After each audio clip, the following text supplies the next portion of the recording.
Hey guys what's up I welcome you all to my channel और मैं उम्मीद करता हूँ आप सब काफ़ी अच्छे होंगे। अपने प्रिपरेशंस में आप 100% दे रहे होंगे। इससे पहले कि हम आगे बढ़ें, मैं आपको ये बताना चाहता हूँ कि आप मेरा फेसबुक पेज फॉलो कर सकते हैं और अपनी क्वेरीज़ को वहाँ पर जाके क्लियर कर सकते हैं। मैं पर्सनली जब भी मुझे टाइम मिलेगा मैं आपकी क्वेरीज़ को आंसर करूँगा। साथ ही साथ दिस इज़ माय इंस्टाग्राम, आप जा सकते हैं वहाँ पर फॉलो कर सकते हैं और कोई भी क्वेश्चन है सीडीएस के रिलेटेड आप मेरे से पूछ सकते हैं। सो गाइस, आज के इस सेशन में हम ट्रांसपोर्ट एंड कम्युनिकेशन के इस टॉपिक को होलिस्टिकली कवर करने की कोशिश करेंगे। हम वो सारे इंपॉर्टेंट एस्पेक्ट्स को कवर करेंगे जो कि आपके एग्जामिनेशन पॉइंट ऑफ व्यू से इंपॉर्टेंट है और आप अपने एग्जामिनेशन में इन इंपॉर्टेंट पॉइंट्स को अपने क्वेश्चंस के फॉर्म में देख सकते हैं। सो जब हम बात करते हैं ट्रांसपोर्ट की और कम्युनिकेशन की, हम इन दोनों को आइसोलेट करके नहीं पढ़ सकते हैं। इन दोनों को एक साथ पढ़ना काफी इंपॉर्टेंट हो जाता है बिकॉज ट्रांसपोर्टेशन कहीं ना कहीं आपके कम्युनिकेशन पे डिपेंडेंट है और वैसे ही कम्युनिकेशन जो है वो आपके ट्रांसपोर्टेशन नेटवर्क्स पे डिपेंडेंट है। तभी इस चीज को हमको एक साथ पढ़ना पड़ेगा। ऑलराइट, अब जो ट्रांसपोर्टेशन का जो कॉन्सेप्ट है वो कोई नया कॉन्सेप्ट नहीं है, मॉडर्न टाइम्स का कॉन्सेप्ट नहीं है, ये एंशियंट टाइम्स से चला आ रहा है। भले आपके जो फॉरेन ट्रैवलर्स थे वो एक जगह से दूसरी जगह जाते थे और ट्रेड फैसिलिटेट करते थे, राइट? वैसे ही जो कम्युनिकेशन है वो कोई मॉडर्न कॉन्सेप्ट नहीं है। एंशियंट टाइम से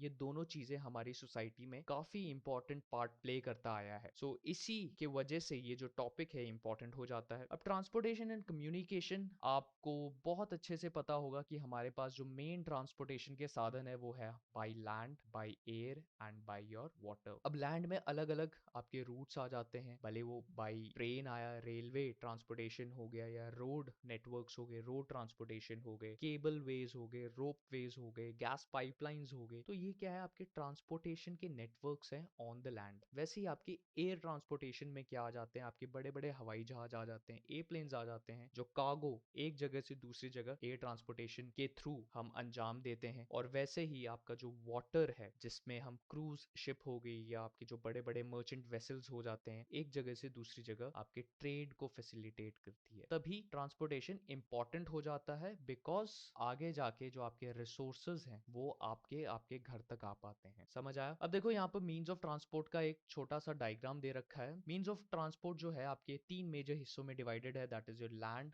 your water and your air. Land further divided है तीन ट्रांसपोर्टेशन नेटवर्क्स पे, that is your road, railways and pipelines. अब आप पूछेंगे सर पाइपलाइन कैसे? देखो, कुछ ऐसे स्पेसिफिक गुड्स होते हैं जो कि हम रोड के जरिए या रेलवेज के जरिए नहीं बेच सकते हैं, जैसे गैस होता है, तो उसको हम एक स्पेशल नेटवर्क से कवर करते हैं, that is by laying down gas pipelines. अब आपको समझ आया होगा। इसके बाद आपका आता है वाटर। वाटर में फिर से डिविजन्स आती है, जैसे इनलैंड ट्रांसपोर्टेशन होगी थ्रू रिवरराइन सिस्टम्स, ऑलराइट। इसके बाद जो है आपका सीवेज या ओशियानिक रूट्स आ जाते हैं, जहां पर हम एक कंट्री से दूसरे कंट्री के बीच ट्रेड को फैसिलिटेट करते हैं। फिर आता है आपका एयर ट्रांसपोर्टेशन, जहां पर नेशनल एंड इंटरनेशनल एयरवेज आ जाते हैं और आप नेशनल डोमेस्टिक ट्रैवल करना चाहते हैं या फिर इंटरनेशनल ट्रैवल करना चाहते हैं on a very faster pace, तो हम एयर ट्रांसपोर्टेशन को यूज करते हैं। तो आज के इस सेशन में हम सिर्फ लैंड ट्रांसपोर्टेशन को कवर करेंगे और आगे फिर हम वाटर एंड फिर एयर ट्रांसपोर्टेशन को कवर करेंगे। आगे चलते हैं। अब बात करते हैं रोड ट्रांसपोर्ट की। जैसे एक ह्यूमन बॉडी में उसकी आर्टरीज और वेन्स काफी इंपॉर्टेंट रोल प्ले करती है। क्यों प्ले करती है? जस्ट बिकॉज आर्टरीज और वेन्स जो है वो आपके एसेंशियल न्यूट्रिएंट्स को एक पार्ट से दूसरे पार्ट में ट्रांसपोर्टेशन में हेल्प करती है। आपके एक्सचेंज ऑफ गैसेस जो है वो आपके आर्टरीज और वेन्स की वजह से ही पॉसिबल हो पाता है और अलग अलग बॉडी पार्ट्स में ये ऑक्सीजन है जा पाता है, भले ही वो आपका ब्रेन हो या आपके जो पैर के सेल्स हैं, वहां पर जो ऑक्सीजन है वो आपके आर्टरीज और वेन्स पहुंचाते हैं। वैसे ही एक कंट्री के लिए उसका जो रोड नेटवर्क है बहुत इंपॉर्टेंट रोल प्ले करता है आपके इकोनॉमिक डेवलपमेंट में। समझ आया? इंडिया की रैंकिंग के बारे में बात करें तो इंडिया जो है वो सेकंड पोजीशन में आता है when it comes to the length of the roads in India. India has one of the second largest road networks in the world with a total length of about 56 lakh kilometres. Alright, अब इन roads के जरिए जो traffic को अंजाम दिया जाता है या जो ट्रेड को अंजाम दिया जाता है, उसका एक स्टैटिस्टिक फिगर यहाँ पर दे रखा है जो कि इंपॉर्टेंट हो जाता है। तो हर साल जो आपके पैसेंजर्स हैं, 85% जो पैसेंजर्स ट्रैवल करते हैं वो बाय रोड होता है और 70% जो आपके गुड्स वगैरह होते हैं वो बाय रोड ट्रांसपोर्ट होता है from place A to place B.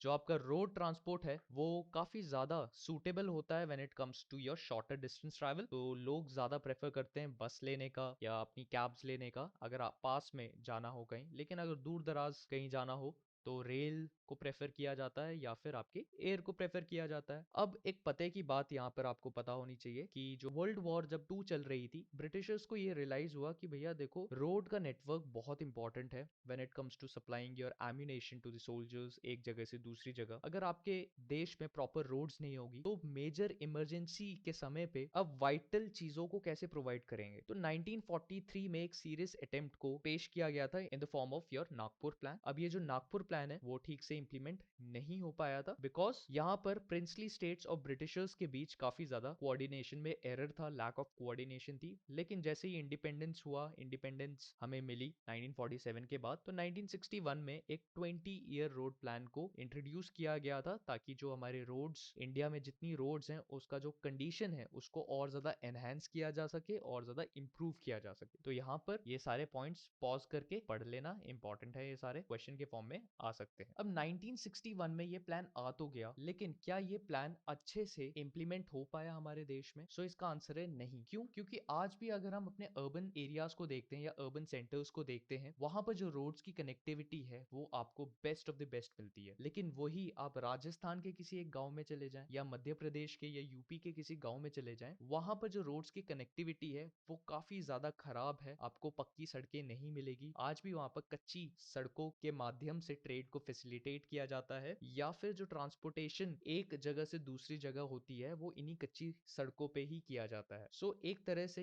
इस प्लान का ये एक ड्रॉबैक है या एक फेलियर आप कह सकते हैं। ऑलराइट, अब कंस्ट्रक्शन एंड मेंटेनेंस के पर्पज से जो हमारे रोड्स हैं इनको अलग अलग कैटेगरीज में डिवाइड किया गया है। जैसे फर्स्ट कैटेगरी आपकी नेशनल हाईवेज, फिर इसके बाद है आपके स्टेट हाईवेज, फिर आते हैं आपके मेजर डिस्ट्रिक्ट रोड्स, फिर आते हैं आपके रूरल रोड्स। समझ आया? इसके बाद एक फैक्चुअल इंफॉर्मेशन आ जाती है जो आपको याद करनी पड़ेगी। जो आपके शेर शाह सूरी थे, इन्होंने ना एक शाही रोड का कंस्ट्रक्शन करवाया था ताकि ये जो अपना अंपायर है उसको और ज्यादा स्ट्रेंथन कर सके और ज्यादा कंसोलिडेट कर सके। और ये जो रोड की कंस्ट्रक्शन हुई थी वो आपकी इंडस वैली से लेके सोनार वैली तक इस रोड को कंस्ट्रक्ट कराया गया था। ब्रिटिशर्स जब आए थे, इस रोड का नाम उन्होंने ग्रैंड ट्रंक रोड रख दिया था। और ब्रिटिशर्स के दौरान जब ब्रिटिशर्स हुआ करते थे अनडिवाइडेड इंडिया में, तो ये जो रोड थी वो कैलकाटा से पेशावर तक जाती थी। लेकिन आज के डेट पे ये जो रोड है इसको बाइफिकेट कर दिया गया है दो हिस्सों में। पहला हिस्सा है आपका नेशनल हाईवे 1 जो कि दिल्ली टू अमृतसर जाता है, और इसके बाद है आपका नेशनल हाईवे 2 जो कि दिल्ली टू कोलकाता जाता है। अब ये क्वेश्चन आपके एग्जाम में पूछ सकते हैं कि नेशनल हाईवे 1 मैच करें फॉलोइंग ऑप्शन से, तो आपका आंसर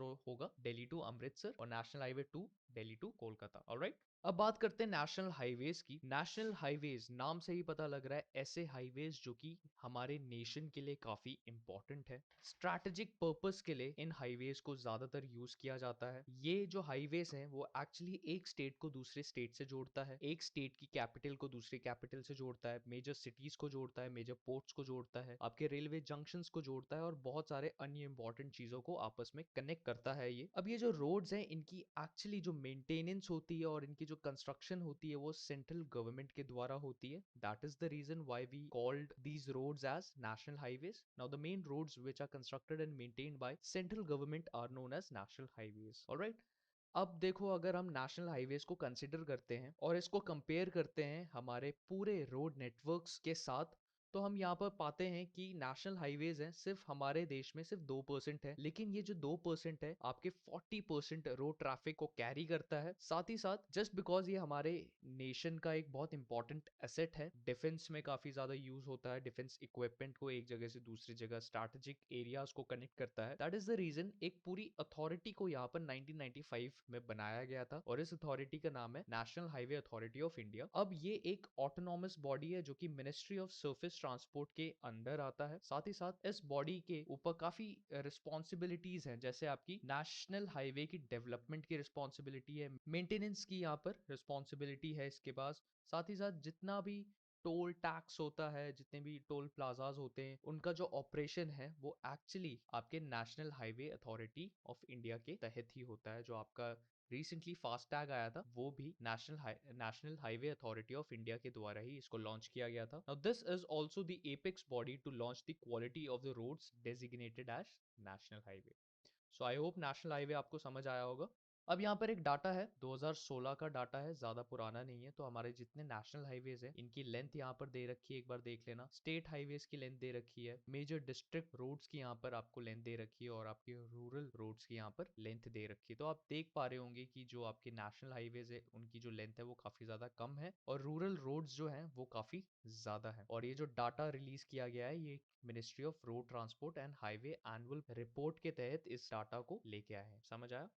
अब देखो नेशनल लेवल पे ना काफ़ी ज़्यादा इम्पोर्टेंट प्रोजेक्ट्स हैं जो कि एक तरह से स्ट्रैटेजिक और साथ ही साथ कनेक्टिविटी के मामले में पढ़ना इम्पोर्टेंट हो जाते हैं। जैसे हम हमारा गोल्डन क्वाड्रिलेटरल है और हमारा north south east west corridor है। अब इस चीज़ को आप यहाँ पर पॉज कर सकते हैं और इसके बारे में गोल्डन क्वाड्रिलेटर के बारे में पढ़ सकते हैं और north south east west corridors को पढ़ सकते हैं। अब नाम से ही पता लग रहा है गोल्डन क्वाड्रिलेटरल मतलब कोई ऐसी रोड होगी, कोई ऐसा फिगर होगा जो कि चार इंपॉर्टेंट सिटीज को कनेक्ट कर रहा है। अब ये चार इंपॉर्टेंट सिटीज क्या है अभी हम मैप में देखते हैं। वैसे ही north south and east west corridor नाम से ही पता लग रहा है कि नॉर्थ को साउथ से कनेक्ट कर रहा है। कोई एक ऐसी नेशनल हाईवे जा रही होगी जो कि नॉर्थ को साउथ से कनेक्ट कर रहा है और ऐसे ही एक हाईवे जा रहा होगा जो कि ईस्ट को वेस्ट से कनेक्ट कर रहा है। तो यहाँ पर आप मैप देख सकते हैं। Now this is your golden quadrilateral जो कि दिल्ली, मुंबई, चेन्नई एंड कोलकाता को आपस में कनेक्ट करता है और एक क्वाड्रिलेटरल के शेप में इसको देखा जाता है। और यहाँ पर आप डार्क ब्लू में नॉर्थ साउथ कॉरिडोर देख सकते हैं जो कि श्रीनगर को कन्याकुमारी से कनेक्ट कर रहा है और ईस्ट वेस्ट जो कॉरिडोर है वो है एक्चुअली आपका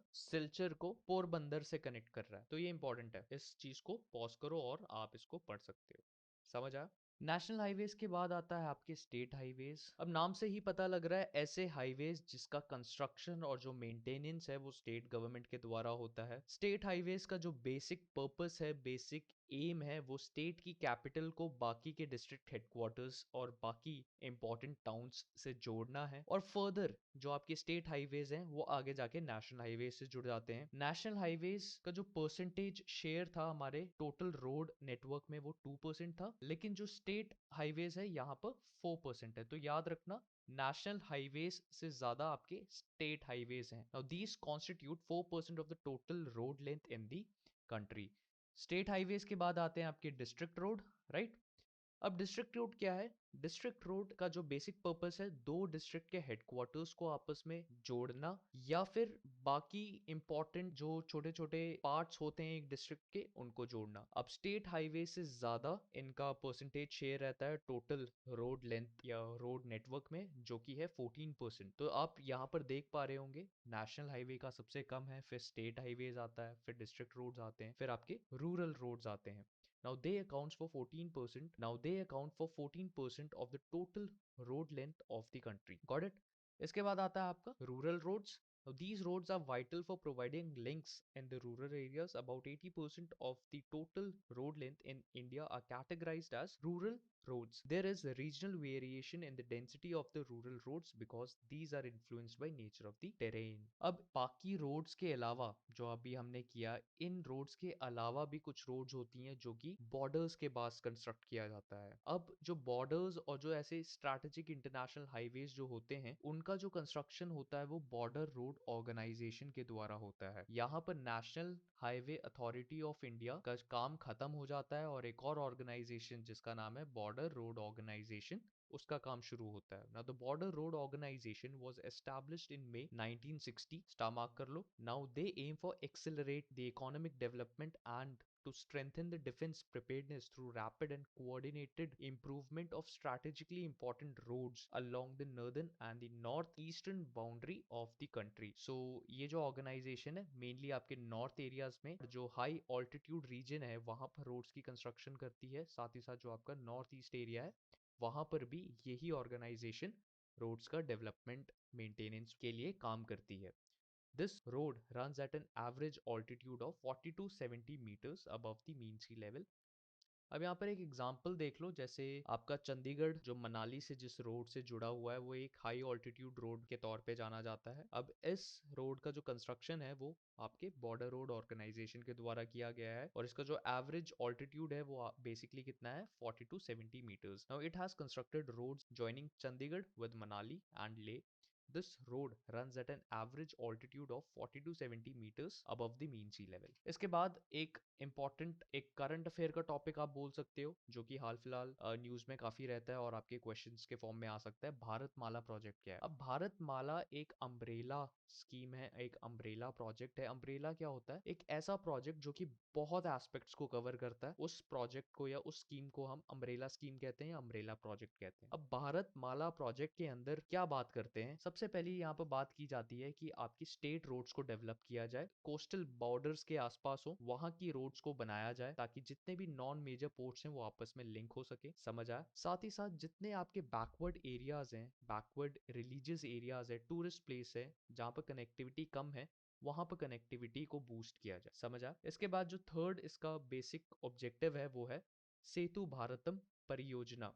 सेतु का क्या मतलब होता है? ब्रिज का कंस्ट्रक्शन, राइट? तो नाम से ही पता लग रहा है कि यहाँ पर 1500 से भी ज्यादा मेजर ब्रिजेस और रेलवे ब्रिजेस की कंस्ट्रक्शन की जाएगी। Now district headquarters connectivity scheme for the development of about 9000 kilometre newly declared national highways.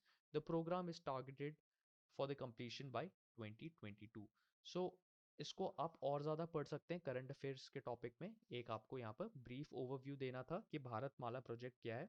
इस अम्ब्रेला स्कीम के अंदर काफी सारे आप देख पा रहे हैं पॉइंट्स हैं। ये एज इट इज आपके एनडीए में या आपके सीडीएस में इसको पूछा जा सकता है। समझ आया?